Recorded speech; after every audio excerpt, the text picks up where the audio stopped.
So in this video, I made some minor changes to the RedRect project.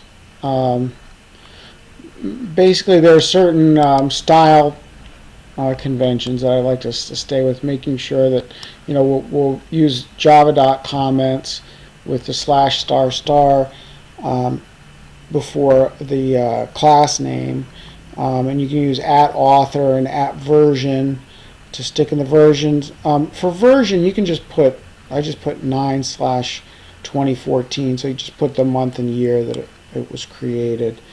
And oh, and I separated out, oh, one more thing, show was deprecated. I replaced that with set visible true.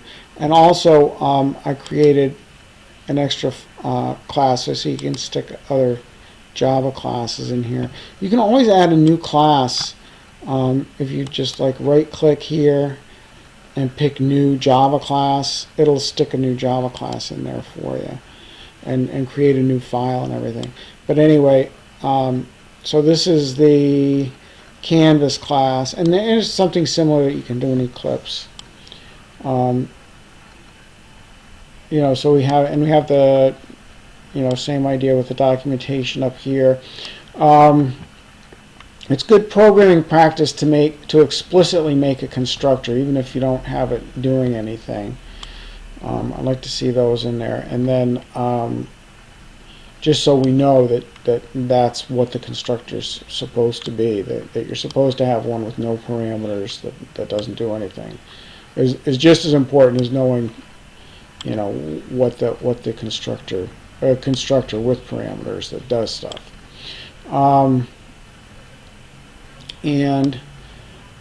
This is the code for painting the rectangle.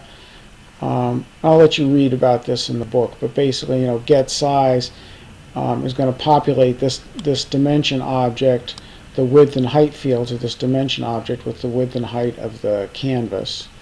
Okay, and then we're using drawString to draw the actual values, and we do a set color red here, and then a drawRect and see max x is d width -1, max y is d height -1, and we use drawRect to draw that in. So let's just run it and take a look.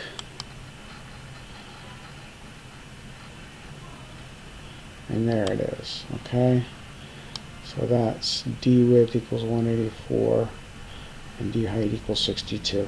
We could actually, if you wanted to play around with these numbers, you could maybe move up d height a little bit if we made this 50 instead. Let's see what that looks like. Yeah, that's a little better. Okay, and your numbers are going to vary depending on what system you're using. So because what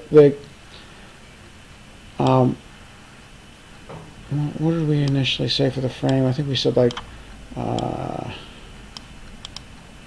200 by 100. So the frame itself, this window, is 200 by 100, but the height of the canvas, the canvas itself is this part that's outlined in red. So the height of the canvas, you're going to have to subtract off this margin up here and this margin down here, and for the width, these insets over here. Okay, so that's why, depending on your system, because different systems make margins not necessarily the same size, so you might get different numbers here. But these numbers will reflect the rectangle that's drawn in red here.